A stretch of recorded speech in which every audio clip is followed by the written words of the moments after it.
The world's going to keep making you look at your past, your past, your past. And we got to keep looking at the future. You look at your past, you're going to get depressed. And you're going to get stuck in your past. You look to your future and go, man, what is that moment going to be like? See, my actions, a lot of the things I do is because I'm thinking about my future. And I'm thinking about that moment when I see Jesus, because I realize that everything I do is going to bring either reward or regret. It really is. I've got an extra $1,000. Okay, on that day, that future, when I see Jesus, what is going to bring reward and what's going to bring regret? I could buy a lot of fun things for myself with that $1,000, but on that day, Paul's saying, I'm just looking at that day, going on that day, maybe I just give it to the poor, because on that day, I'll be rewarded for it, versus, we've all bought things we regret, right? You go, oh, that was a waste of money, that's a waste of money, that's a waste of money. Think about what we're going to say at the end when we stand before God. Are you going to regret the car you drove, regret the house you lived in, regret the clothes you wore, regret, just everything? What are you going to regret? What about your time and how you spent it? Are you going to go, oh, I'm so glad I watched 7,000 movies? Or are you going to regret, wow, I wasted all of that time down? It's about the future. Paul's going, man, what am I going to look forward to at the end? I'm going to bring an illustration that, this is like the first illustration I did. It was 20 years ago, but I can't think of a better way to explain it. I actually didn't use a rope back then. I used remember computer paper when it was all stuck together and it had the holes on the side that you had to peel off? Remember that? I remember getting a roll, and some of you guys have no idea what I'm talking about, which is crazy to me.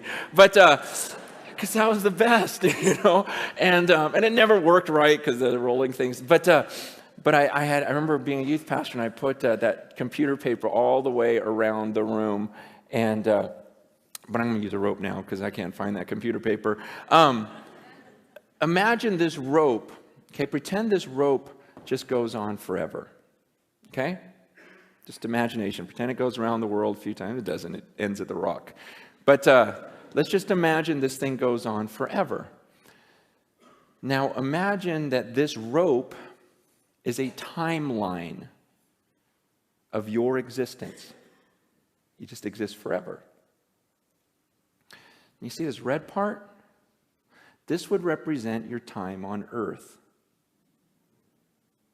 You've got a few short years here on earth, and then you've got all of eternity somewhere else. This is your existence. And what blows me away is some of you, all you think about is this red part. It's all you think about. You're consumed with this. You go, oh man, I can't wait till here. I'm going to work hard. I'm going to save so I can really enjoy this part right here. And you're consumed with that. And you're thinking, oh man, am I going to get to travel? Am I going to eat well? Am I going to do this during this part? And I'm like, are you kidding me? What about this? What about this? What about all this stuff? It's crazy to me because the Bible teaches that what I do during this little red part determines how I'm going to exist for millions and millions and millions of years forever. And so why would I spend this little red part trying to make myself as comfortable as possible, enjoying myself as much as I can? Paul says, look, I'm going to live my life for this mission. I'm going to spend my life, invest my life for this moment when I cross that finish line. See, I'm going to forget about all this stuff I could enjoy, and I'm not going to look around. I'm going to be like a runner, just looking at that moment when I face God, because when I face Him, then I don't get this chance over again. We get one chance at this life on earth, and it can end at any second for any of us. We've got one chance at this, and then comes eternity.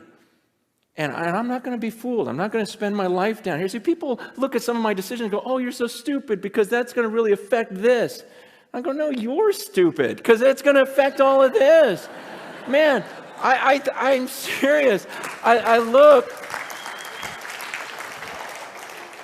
look at the way people live and I go, wow, that is so crazy. You are so crazy.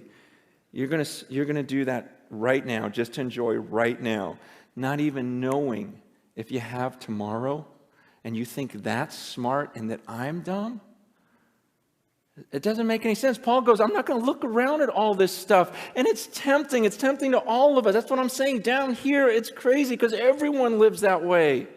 Everyone lives for the red part. No one's thinking about the millions of years afterwards. It's just this crazy deception that we can't get out of our minds. And Paul goes, I'm not doing that. He goes, I keep my eyes on that. I keep my eyes on that finish line, and I'm going to forget what's behind me. I'm not looking around. I'm straining. He goes, I'm straining forward. I'm like stretching forward for that mark. I'm going to pass this thing. I'm going to live this out, and I'm going to face him. I'm going to come before the judges, and he's going to hand me that trophy. He goes, I'm going to get it. And I haven't gotten there yet. He goes, but you better believe I'm using every muscle, exerting every bit about me, because I'm going to pass that line well.